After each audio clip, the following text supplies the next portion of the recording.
الله الله الله الله الله الله الله الله. أعوذ بالله من الشيطان الرجيم. بسم الله الرحمن الرحيم. السلام عليكم ورحمة الله تعالى وبركاته. الحمد لله رب العالمين، والصلاة والسلام على سيدنا محمد وعلى آله وصحبه أجمعين. اللهم علمنا ما ينفعنا وانفعنا بما علمتنا وزدنا علما وعملا متقبلا وارزقنا رزقا حلالا كثيرا واسعا يا أرحم الراحمين. اللهم إنا قد استودعنا بما علمتناه فارده إلينا عند حاجتنا إليه ولا تنسنا يا رب العالمين. اللهم أخرجنا من ظلمات الجهل وأكرمنا بنور العلم وأحسن أخلاقنا بنور الحلم. وصلى الله على سيدنا محمد وعلى آله وصحبه وبارك وسلم. أما بعد. Alhamdulillah, bersyukur kita kepada Allah Subhanahu wa taala kerana dengan taufik dan hidayahnya dapat sama-sama kita menunaikan solat Isya secara berjemaah. InsyaAllah kita sambung kembali sirah Nabi Muhammad sallallahu alaihi wasallam, peristiwa yang berlaku pada tahun 8 Hijrah.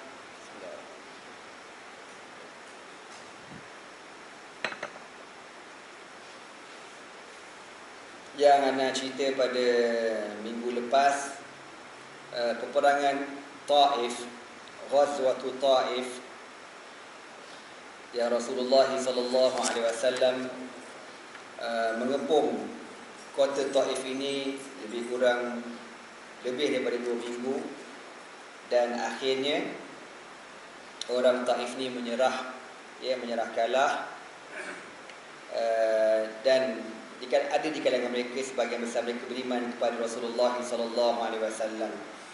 Ini merupakan keberkatan doa Rasulullah sallallahu alaihi wasallam yang ana cerita juga kepada tuan-tuan semua. Ana ada cerita masa Nabi dihalau keluar daripada Taif, kan masa Nabi dakwah bermula dulu, bila Jibril minta supaya Nabi izinkan untuk Jibril ataupun penjaga bukit, malaikat yang menjaga bukit, supaya menghempur orang-orang Taif dengan bukit bukau gunung ganang. Nabi kata apa? Allahumma hdi qaumi fa innahum la ya'lamun. Ya Allah, berilah petunjuk kepada kaumku kerana mereka tak tahu apa-apa ya Allah. Dan Nabi pun doa, Nabi kata apa? Semoga akan lahir daripada sulbi mereka orang-orang yang membantu aku di atas agama ini. Maka Allah Ta'ala memakbulkan doa Rasulullah sallallahu alaihi wasallam. Lebih 10 tahun kemudian barulah dimakbulkan doa kekasih Nabi, kekasih Allah Ta'ala, Rasulullah sallallahu alaihi wasallam. Kalau Nabi Musa alaihi salam ketika dia berdoa, Rabbana innaka ataita fir'auna wa mala'ahu zinatan wa amwalan Rabbana liyudillu an sabilik Rabbana tmis ala wujuhihim washdud ala qulubihim fala yu'minu hatta yarawul azab al-alim. Nabi Musa minta supaya Allah Ta'ala hancurkan Fir'aun ini. Ketika Nabi Musa doa tu, Nabi Harun abang dia aminkan, amin amin amin. Allah kata apa? Qala qad ujibat da'watukuma, telah dimakbulkan doa kamu berdua. Allah makbulkan dah doa tu, tapi bila natijahnya? Besok ke kena bala Fir'aun tu? Lusa ke? Minggu depan ke? Tak, 30 tahun kemudian baru dihancurkan Fir'aun, tapi dah dimakbulkan. Kita pun macam tu juga pun, insya-Allah tuan-tuan ni. Kadang-kadang ada benda-benda kita doa tak makbul sampai sekarang, tak nampak hasilnya. Tapi insya-Allah di dalam ilmu Allah dah makbul. Bila? Wallahu a'lam bissawab. Ya, insya-Allah. Jadi Nabi Musa berdoa, 30 tahun kemudian baru Allah Ta'ala tenggelamkan Fir'aun. Tapi Allah cakap dah, ujibat da'watukuma, telah dimakbulkan doa kamu berdua. Okey, balik ke cerita kita. Taqsimus sabi, pembahagian harta rampasan perang. Summa raja'a Rasulullah sallallahu alaihi wasallam ila Ji'ranah haitsu taraka as-sabya fa ahsahu.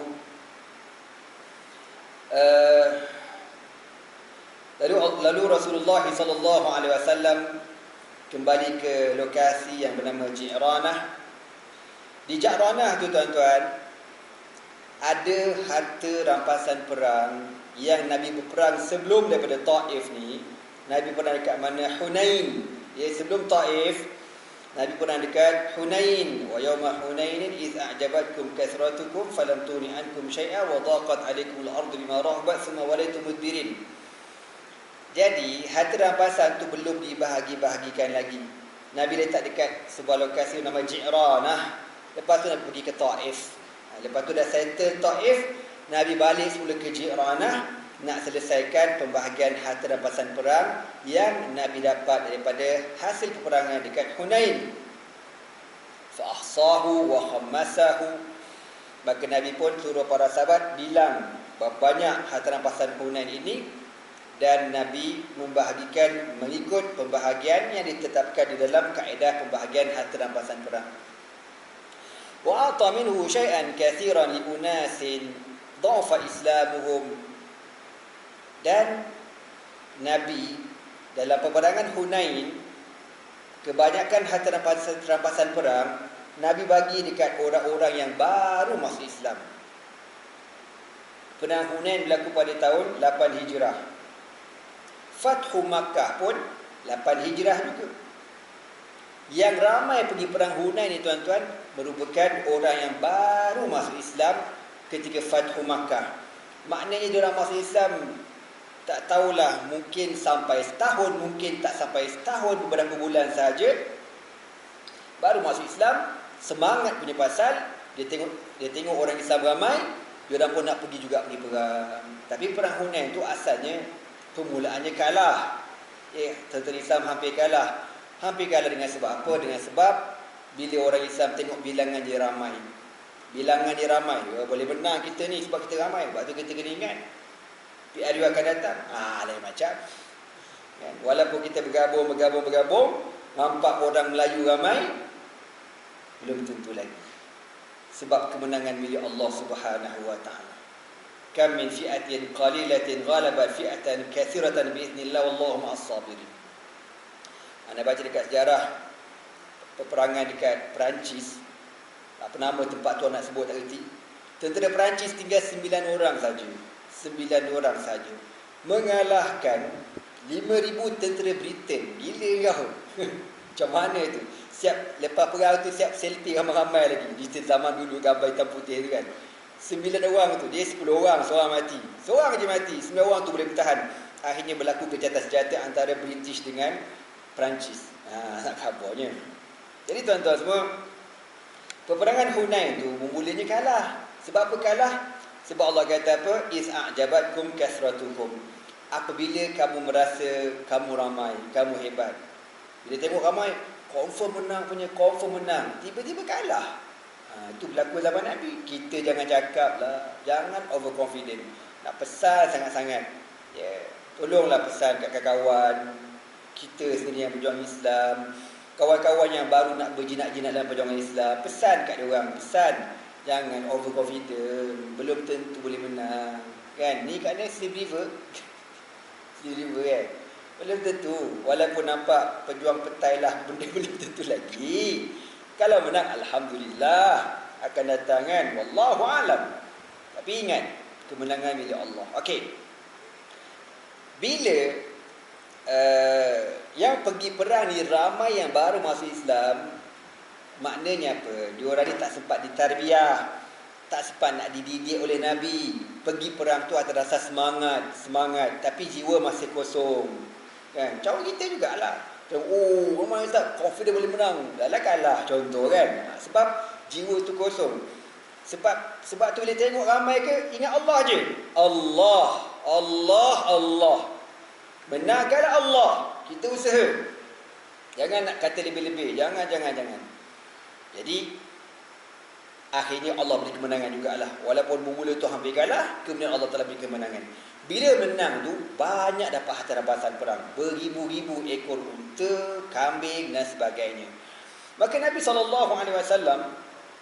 antara cara politik Nabi, nak kekalkan orang-orang yang baru masuk Islam ni, yang baru convert ni, supaya diorang tetap istiqamah dalam Islam. Antara caranya apa? Nabi bagi harta, bagi duit. Itu antara cara kan. Nak kata macam mana? Memang perangai manusia macam tu. Zuyina linnasi hubbus syahawati minan nisa'i wal banin wal qanatiril muqantarati minaz zahabi wal fiddati wal khairil musawwamati wal an'am wal hars. Allah kata kan. Allah kata apa? Dihiasi manusia ni hubbus syahawat, suka kepada syahwat, hubbus syahwati wan nisa, dan suka pada perempuan, wal banin, anak beranak yang ramai, wal qanatiril muqantarati minaz zahabi wal fiddah, dan harta benda yang melimpah ruah. Nak kata macam mana? Dihiasi manusia macam tu. Jadi cara Nabi nak supaya diorang ni maintain istiqamah dalam perjuangan Islam, Nabi bagi harta ke diorang. Mukadimah. Nanti lama nanti tak adalah. Itu antara cara dakwah Nabi lah, ya. Cara nak tarik diorang supaya nak kepada Islam. Antara contoh yang lain, kalau kita ingat lagi, ketika Nabi SAW hantar surat kepada raja-raja kerajaan luar, ajak diorang masuk Islam. Antara tawaran Nabi apa dia? Nabi kata, kalau korang masuk Islam, aku tak kacau negara yang korang, dan korang terus dah jadi raja dekat situ, ya, memerintah lah, tapi ikut syariat Islam, tu je. Aku tak kacau korang. Dia pun sonok lah, okey lah kalau macam tu, kita dah masuk Islam belaka. Okey, settle. Okey, maka Nabi SAW bagi harta rampasan perang yang banyak ini kepada mereka-mereka yang baru masuk Islam. Wa ata'u nasan lam yuslimu liyuhabbiba ilaihimul Islam. Dan ada juga Nabi bagi harta rampasan perang kepada satu kumpulan manusia yang diorang ni tak Islam pun lagi. Jadi mu'allaf qulubuhum, ada dua kategori tau. Mu'allaf ni mana apa? Yang dilembutkan. Qulubuhum, hati-hati mereka. Yang dilembutkan hati-hati mereka. Sama ada orang tu baru masuk Islam, bagi mu'allaf, ataupun belum masuk Islam, tapi dia dah berjinak-jinak dengan Islam, berkawan dengan orang Islam, lepak dengan orang Islam, bersebar dalam grup orang Islam, minat, tapi dia tak convert lagi. Dia panggil mu'allaf juga. Dia minat. Kan ada DPP, Dewan Penyokong, Dewan Penyokongan. Dia orang non-Muslim, tapi dia orang belajar Islam sampai buat diploma syariah. Jangan abang main diploma Usuluddin, pening kepala aku. Dia orang ni bukan orang Islam, tapi dia orang minat, dia belajar. Mu'allaf dia orang ni. Dan dia orang ni boleh diberikan jawatan-jawatan tertentu untuk menarik hati mereka kepada Islam. Ni antara cara yang Nabi buat. Minal awwalin, antara yang mendapat harta rampasan perang yang banyak, yang baru masuk Islam, ialah siapa dia? Abu Sufyan. Abu Sufyan siapa tak kenal? Bapa kepada Muawiyah bin Abi Sufyan. Dia ni subhanallah, tuan-tuan, panjang umur dia. Dialah penyebab berlakunya perang Badar. Dan dialah yang mengalahkan Nabi dalam perang Uhud. Dan dia antara perancang utama perang Khandaq, perang Ahzab. Tapi Allah Ta'ala panjangkan umur dia, dan Allah pilih dia nak masuk Islam. Nak kata macam mana? Itu kerja Allah. Yahdi man yasha' ila siratin mustaqim. Allah boleh beri petunjuk kepada sesiapa yang Allah kehendaki. Itu kerja Allah, bukan kerja kita. Kita jangan cakap banyak. Kata, benda aku tak puas hati, betul lah. Dia orang ni sepatut kena langgar dengan steamroll sepatut ustaz. Ni pula masuk Islam. Jangan. Kerja Allah berlaku, Syekh. Tapi puak-puak Syiah bengong, tuan-tuan. Dia tak suka kepada Abu Sufyan ni. Dia memang benci-benci sungguh lah. Abu Sufyan ni, Nabi SAW bagi kepada dia emas yang banyak. Maknanya zaman dulu kan, emas, perak, harta rampasan duit dinar, dirham ni, emas yang banyak. Wa mi'atan minal ibili, Dia seorang dapat 100 ekor unta. Banyak tu bang, masyur. 100 ekor unta. Oi, seekor unta demam bang. Seekor unta berapa? 10,000 lah contoh. Jangan letak 5,000 bang. Itu Malaysia punya lembu, kambing 10,000, 7,000, 8,000. Kan? Lembu dekat Syria pun 7,000 seekor. Maknanya unta mahal lah, 10,000, 11,000 kan. Maknanya seekor unta. Dia dapat 100 ekor. Wa kadzalika benahu Muawiyah wa Yazid. Anak dia dua orang, Muawiyah dan Yazid. Dua-dua dapat juga 100 ekor unta. Baik kau. Dan kita akan dengar nanti, ada orang tak puas hati, ada orang tak puas hati, ya. Itulah biasa bang, standard manusia kan. Jangan cakap banyak lah. Jangan cakap banyak. Faqala lahu. Lalu apa kata Abu Sufyan? Kenapa Nabi bagi lebih kat Abu Sufyan ni? Abu Sufyan ni tuan-tuan, dia ni berpengaruh. Orang yang dihormati. Mana cakap dia tu orang dengar lah, orang Mekah dengar cakap dia tu. Jadi tujuan Nabi bagi dekat dia ni supaya dia tetap dalam Islam. Jadi istiqamah dalam Islam. Dia tak lari daripada Islam. Dan betul lah apa yang Nabi buat tu. Akhirnya anak dia ni kan, Muawiyah bin Abi Sufyan menjadi pengasas kerajaan Islam yang hebat, kerajaan Bani Umayyah, yang memerintah selama 93 tahun. Daripada keturunan dia jugalah Allah Ta'ala mengizinkan Islam sampai ke Eropah, ke Spanyol, kan, hampir-hampir masuk ke Portugis. Portugis. Bila Islam sampai kat sana itulah menyebabkan Portugis bengang, kan, dia usaha sampailah dia orang hebat Melaka, dan Melaka jatuh pada tahun berapa? 1511. Kan? Itu semua berkait-kait Melaka tu. Bukan saja cerita tu. Kadang fikir tak logik kan. Apa jadahnya kau Portugal datang kat Melaka? Punya jauh gila bang weh. Beribu-ribu kilometer. Apa hal dia datang daripada jauh tu ke Melaka? Buat apa? Lah habar betul kan. Bukan datang saja. Yang dia nak sekat kemajuan ekonomi pelabuhan tercanggih di dunia zaman tu. Melaka tu pusat kata apa, perdagangan rempah ratus, pedagang-pedagang daripada negara Arab, daripada India, daripada China, siapa berlombok dekat Melaka. Jadi Portugis nampak kalau dibiarkan ekonomi umat Islam ni kuat, maka dibimbangi. Kan belah Eropah masa tu sukunya dah dapat kepada Islam. Belah Asia ni kalau tak di cover, sisa dapat ke Islam Melaka. Jadi dia pun datang ke Melaka, seranglah Melaka. Ceritanya panjang lah. Okey, balik ke cerita kita ni. Jauh aku pergi ke Melaka. Anda nak khabar tu jasa keturunan Abu Sufyan. Siapa sangka daripada keturunan dia menjadikan sebuah kerajaan yang hebat, kerajaan Bani Umayyah. Dan Bani Umayyah ni tuan-tuan, kalau kita baca sejarah, zaman dialah Islam paling jauh tersebar. Paling zaman ni. Bila naik Abbasiyah, sikit satu demi satu, negara Islam jatuh, kena rampas jatuh. Zaman Abbasiyah. Bani Umayyah hebat. Subhanallah. Okey. Jadi, Abu Sufyan dapat 1 ekor unta. Anak dia Muawiyah pun 100 juga. Anak dia Yazid, adik-beradik dia Yazid dapat 100 juga. Faqala lahu. Maka Abu Sufyan kata apa ke Nabi? Bi abi anta wa ummi la anta karimun fi salbi wal harbi. Demi ibu dan bapaku, engkau ya Rasulullah seorang yang amat pemurah dalam keadaan damai dan dalam keadaan perang. Maknanya time perang pun dan dalam keadaan damai pun kau pemurah, dalam perang pun kau pemurah. Kalau kita fikir kan, buat apa bagi menyusahkan orang, kau mati lagi. Tapi tak, Nabi bagi juga. Ada hikmahnya. Wa minhum, antara yang Nabi bagi banyak juga. Siapa dia? Hakim bin Hizam.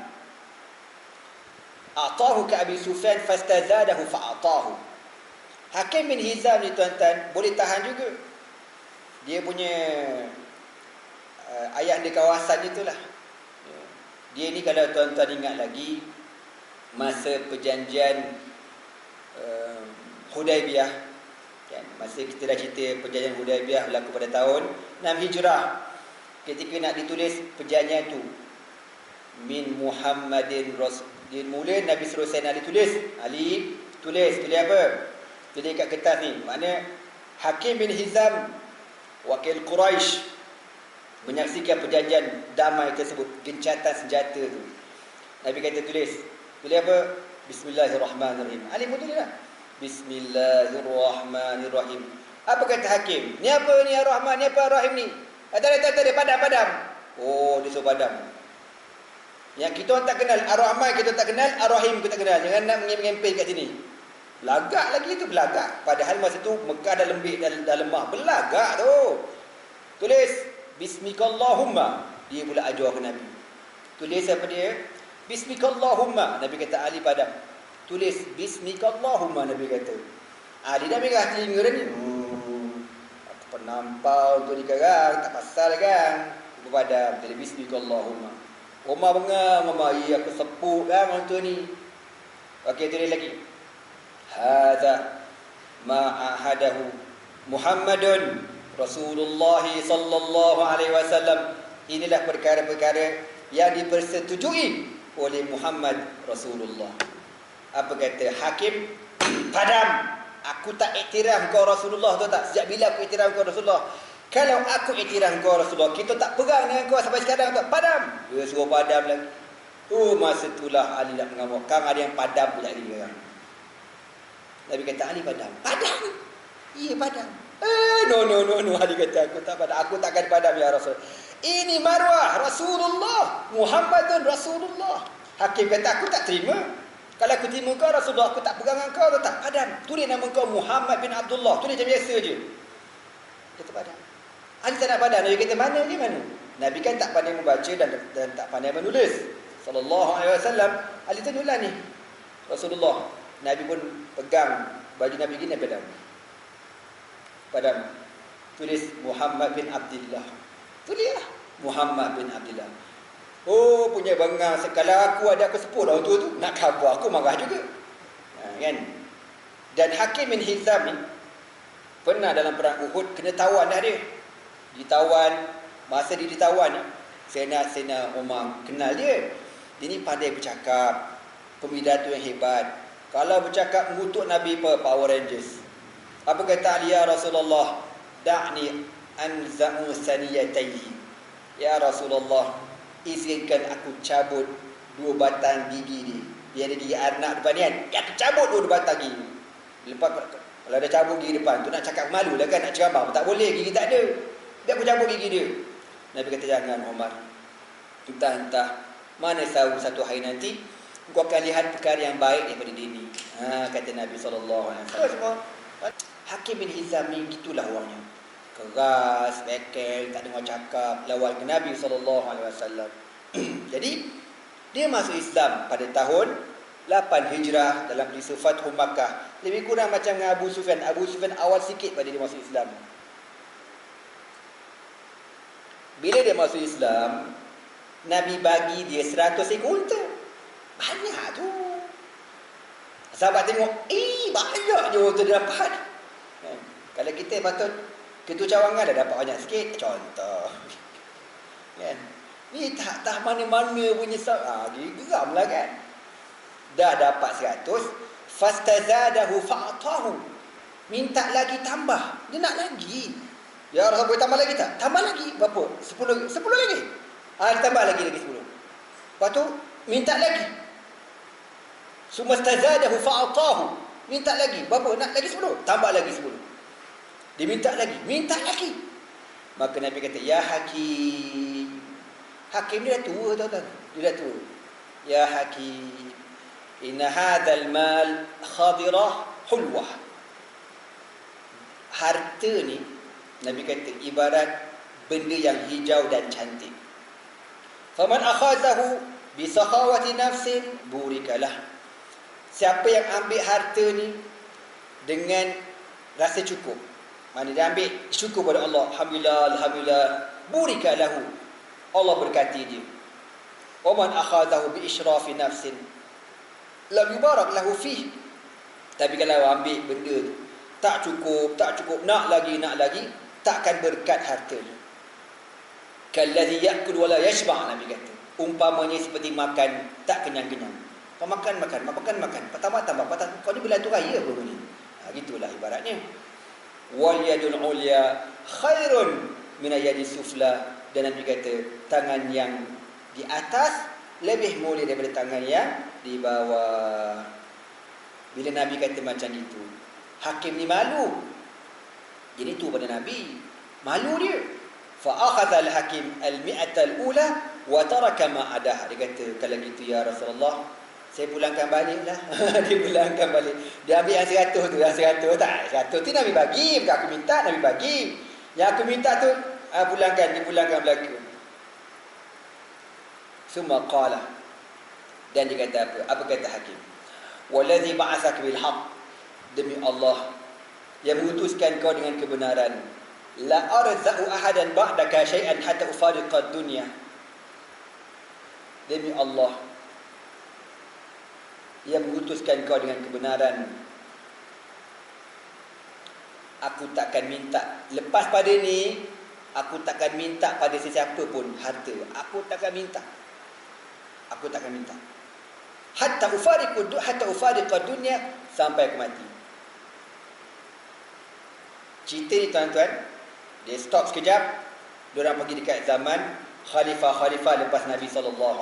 Dia kata apa? فكان الخلفاء بعد رسول الله صلى الله عليه وسلم يعرضون عليه العطاء الذي يستحق من بيت المال فلا يأخذه. Jadi bila Nabi dah wafat, naik Abu Bakar As-Siddiq. Jadi para sahabat ni tuan-tuan, diorang ada peruntukan tau dekat Baitul Mal ni. Walaupun hakim tu kaya, tapi nak khabar zaman Nabi ni kaya tau. Baitul Mal tu dia ada peruntukan untuk orang kaya. Subhanallah. Kita orang miskin pun tak cukup bang hari ni. Orang miskin tak cukup. Zaman dulu orang kaya pun ada peruntukan kat Baitul Mal tau.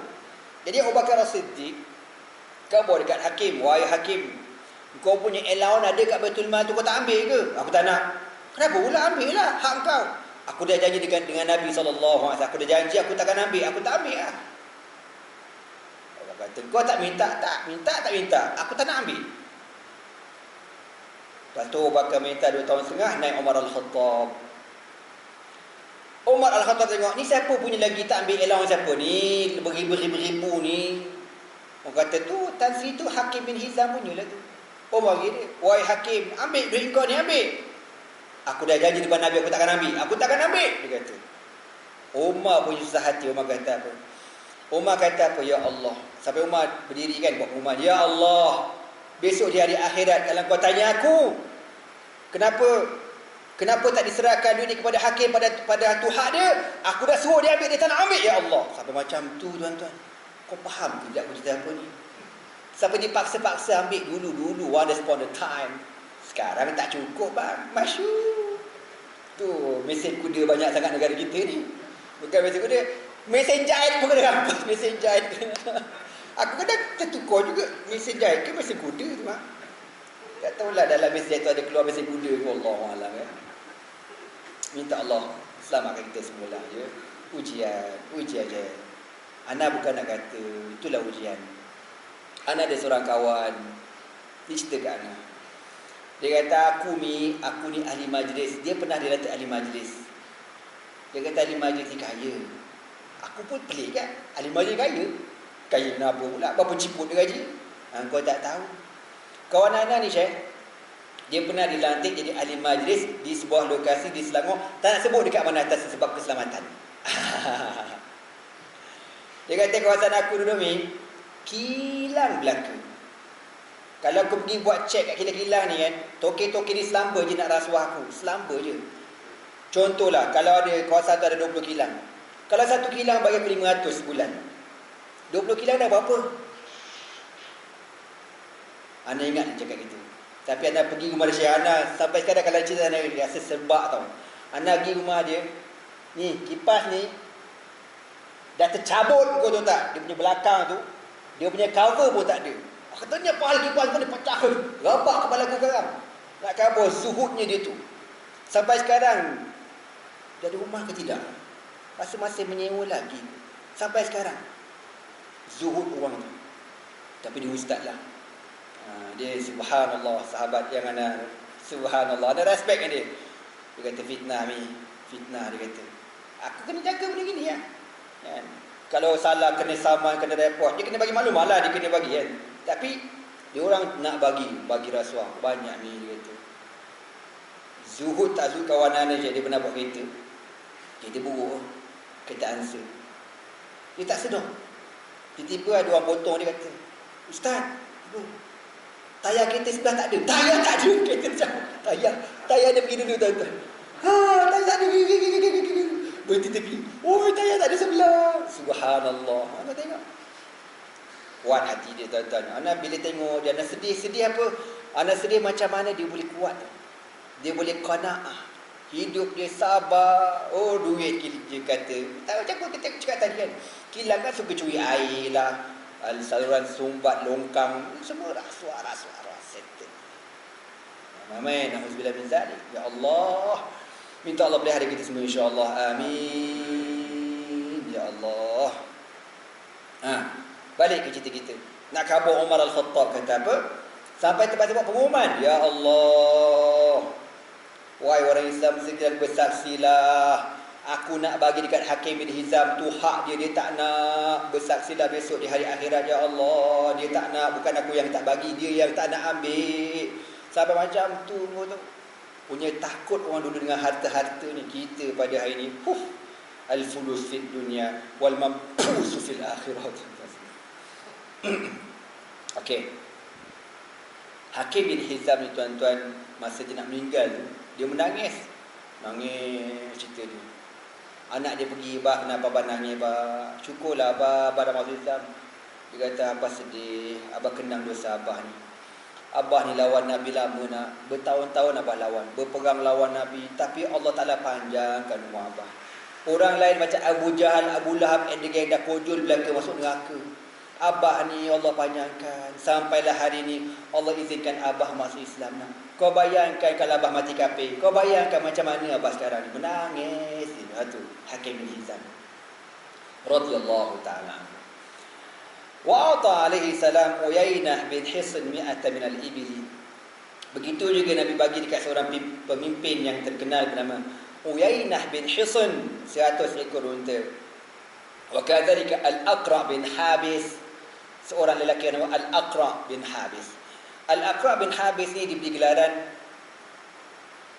apa dia kata? Bahasa Arabnya kata, bahasa Melayu kita kata si bodoh yang ditaati. Jadi bodoh tau, tapi dia ada pengikut yang setia dekat dia. Bodoh macam mana tak apa, yang penting bosku. Gitu. Yang penting ni bos kita orang. Bodoh macam mana pun tak ada hal punya. Tu apa nama Aqra bin Habis ni. Pengikut ni memang taksub gila lah. Bila Nabi bagi unta kat dia 1 ekor, punya seronok, dia seronok, pengikut dia seronok. Ni semua untuk apa? Untuk dia orang jinak kepada Islam. Wal Abbas bin Mirdas, ni anak tak kenal. Wa ata Safwan bin Umayyah syi'ban mamlu'an na'man wa sya'an kana ra'ahu yarmuquhu. Faqala lahu hal yu'jibuka hadha? Qala na'am. Qala huwa laka. Qala Safwan ma taba bimithli hadha nafsu ahad wa kana sababu islami. Allahu akbar. Safwan bin Umayyah ni tuan-tuan. Ingat lagi cerita dia. Dia ni pernah merancang konspirasi nak bunuh Nabi. Dia Safwan bin Umayyah masa tu dengan siapa? Umair bin Wahbin. Ringkas ceritanya, lepas habis perang Badar, ramai tentera kufar Quraisy kalah. Satu hari Umair bin Wahbin ni termenung dekat Kaabah. Kalah teruk kita. Ni. Datang Safwan bin Umayyah. Safwan ni kaya, jutawan, Datuk Tan Sri. Termenung apa kau ni? Termenunglah kita kalah teruk ni. Geram betul lah, macam mana boleh kalah? Apa kata Umair bin Wahab? Aku ni, kalau kuat hati aku nak je bunuh Muhammad tu. Kau ngajar betul. Aku nak sangat bunuh Muhammad. Kebetulan Umair ni, anak dia kena tawan dalam perang Badar. Jadi anak dia dekat Madinah sekarang ni. Apa kata Safwan? Serius kau nak bunuh Muhammad? Serius tak? Nak main apa? Kau berani ke?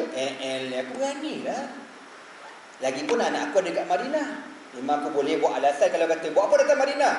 Anak aku kena tawan lah, nak pergi bebaskan anak aku. Jadi aku boleh bunuh Muhammad. Cantik. Apa kata Safwan? Kau pergi bunuh dia. Memang nak pergi bunuh, tapi masalah problemnya, aku ni banyak hutang. Itu pula dia bagus tu orang ni. Dia ni tuan-tuan, orang jahiliah ni. Jahat-jahat tapi hutang bayar. Jangan main. Dia kata kalau aku mati katak ni, hutang tak bayar. Apa kata Safwan? No problem. Semua hutang kau, hutang rumah, hutang untuk hutang kad kredit, aku settlekan. Anak-anak kau punya belajar semua, yang belajar universiti semua tu, tak kapul pun duit van bulan-bulan, aku bayar. Kalau kau mati, aku tanggung semua anak bini kau. Apa kata Umayyah bin Wahab bin? Betul ke? I swear. Depan Kaabah, dia kata jangan main-main. Setuju lah. Apa dia kata? Okey. Pastikan benda ni rahsia. Tak ada seorang boleh tahu. Aku dengan kau je. Umayyah bin Wahab bin, tuan-tuan, dia balik rumah dia, dia asah pedang dia, asah. Dia sapu dengan racun. Tujuannya apa? Kalau sampai kat Madinah nanti, kalau jumpa Nabi, tak payah tikam. Kot terhiris sikit, sas, mati Nabi. Dengan sebab beracun. Dia ringkaskan cerita. Umayyah bin Wahab bin pun sampai ke Madinah. Masa tu Madinah tengah sibuk berlaku pertukaran tawanan perang, bayar wang pampasan, wang tebusan. Bila Umayyah bin Wahab datang, Umar Al-Khattab nampak. Umar kata, datang ni. Umar kenal dia. Umar kata, ni celaka dia ni. Aku kenal muka jahat ni. Dia datang masuk masjid, Umar grip kepala dia. Grip terus. Dia bawa ke sini depan Nabi. Nabi kata, ma wara'aka ya Umair. Umair, kau datang buat apa kat sini? Lepas dah dulu nak cakap tak boleh nak dapat. Nabi kata, Umar, lepaskan. Umar lepaskan dia. Tapi Umar tak berganjak lah. Umar standby. Apa nak sepuk dia ni? Standby ni. Nabi kata, ma wara'aka ya Umair. Kau datang buat apa ni? Dia kata, ya Muhammad, kau apa kata? Tak tahu anak aku kena tawan.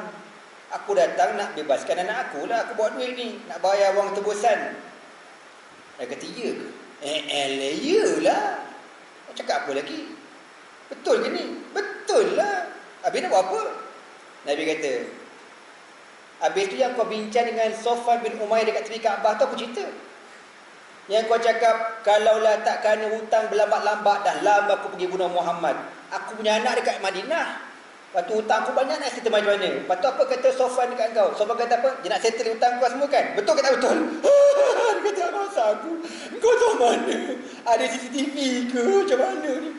Gelabah poyo, berpala-pala. Waktu kau kena COVID tu. Omar ni, nak kelepek, nak kau nampak, tak pasal kerja budak ni kan? Omar kata. Apa kata Umar bin Wahab bin, kau tahu mana wahai Muhammad? Nabi kata, wahyu. Apa kata Umar? Asyhadu an la ilaha illallah wa asyhadu anna Muhammadar Rasulullah. Masih Islam je. Masih Islam. Umar kata apa? La khinzirun. La khinzir. Kenal khinzir? La khinzirun kana ahabu ilayya minka ya Umair walakinnaka al-yawma afdal min ba'd abna'i. Umar kata, aku dulu lebih suka tengok muka babi pada muka kau tu tak? Umar masih sebut babi kau tu. Padahal mana orang pernah tengok babi masa tu? Babi mana ada? Babi kat Malaysia dia banyak kau tu tak? Kita ada ternak babi lagi. Mekah, Madinah, mana ada babi bang oi? Kau faham tak cakap aku ni? Mana ada babi? Umar sampai sebut. Aku lebih suka tengok muka babi pada muka kau tu tak? Mana Umar nak tengok muka babi? Tapi pada hari ni, muka kau lebih aku suka daripada muka anak aku sendiri. Sampai macam tu Umar kata. Berubah Umar daripada dia benci kepada sayang. Umayyah bin Wahab bin masuk Islam. Jadi orang baik. Safwan bin Umayyah dah bayar belaka dah hutang ni. Hutang rumah, hutang kereta, hutang bla bla bla. Hutang ahlum semua dah settle. Dia pun seronok. Kau tunggulah lagi 2-3 hari ni. Ada surprise kita baik punya. Kita check juga kat WhatsApp. Senyap aja. Apa cerita Umayyah ni? Tak balas-balas WhatsApp aku ni ha. Kena meninggal lah pun. Apa tak relax. Tunggu. Ada sabar tunggu. Umayyah tuan-tuan masuk Islam. Dia balik ke Mekah. Dia balik Mekah, Safwan seronok. Balik bertuah punya haji. Dia apa cerita? Cakap berita gembira. Memang aku nak bagi berita gembira dah. Apa dia? Fa inni asyhadu an la ilaha illallah wa asyhadu anna Muhammad Rasulullah. Ambil kau. Masuk Islam. Safwan kata, Kita mengamuk lagi. Tapi bagus dia orang tuan-tuan. Kan dia dah bayar hutang kan. Dia tak kata, baik, bayar balik kat aku. Bayar balik je aku. Tak ada. Dia orang tak buruk siku bang. Tu pula kelebihan orang. Dah settle kata apa. Lama Syekh. Perang Badar berlaku pada tahun 2 Hijrah. 2, 3, 4. Panjang umur Safwan ni. 2, 3, 4, 5, 6, 7, 8 Hijrah. Dia tak masuk Islam lagi ni. Tak masuk Islam lagi. Tapi mula-mula dah macam dah lembut-lembut gitu. Maka Nabi bagi kat dia. Nabi bagi apa kat dia? Nabi tunjuk. Kau nampak tak Safwan? Satu kawasan padang ni. Padang ni tuan-tuan, penuh dengan unta dan kambing. Ni hasil rampasan peperangan Hunain. Banyak gila, beribu bangun. Kau nampak tak? Satu kawasan ni penuh unta dengan kambing ni. Safwan tengok. Nampak? Dia tengok je. Banyak ni, banyak. Nabi kata, hajud je bukan hazah. Kau tengok, kau rasa takjub ke banyak ke? Yalah banyak lah tu. Dia kata, huwalah. Ambillah, ni semua kau punya. Aku punya. Meninggal bang. Nak kau terperanjat. Taklah meninggal. Nak ke bahasa aku. Saya punya ya Rasulullah. Apa kata Safwan? Ma tabat bimithli hadha nafsu ahadin. Dia kata, asyhadu an la ilaha illallah wa asyhadu anna Muhammadan Rasulullah. Masuk Islam. Nak kata apa? Kerja Allah. Kalau tengok berjahat dia tu, dalam masuk Islam dengan sebab harta, dan Allah pilih dia menjadi sahabat Nabi sallallahu alaihi wasallam. Tuan-tuan semua, cerita ni panjang lagi. InsyaAllah kita akan sambung lagi pada pertemuan akan datang. Saki-baki. Dan kita akan dengar macam mana orang-orang yang tak puas hati dengan pembahagian harta peperangan Hunain, insya-Allah. Wallahu alam. Aqulu qawli hadza wa astaghfirullah li wa lakum. Wassalamualaikum warahmatullahi taala wabarakatuh. Subhanakallah wa bihamdika asyhadu an la ilaha illa anta astaghfiruka wa atubu ilaik. Bismillahirrahmanirrahim. Wal 'asr. إلى الإنسان في خسر إلا الذين آمنوا وعملوا الصالحات وتواصوا بالحق وتواصوا بالصبر. اللهم إنك عفو تحب العفو فاعف عنا يا كريم. والله سبحانه وتعالى أعلم بالصواب. تكبير.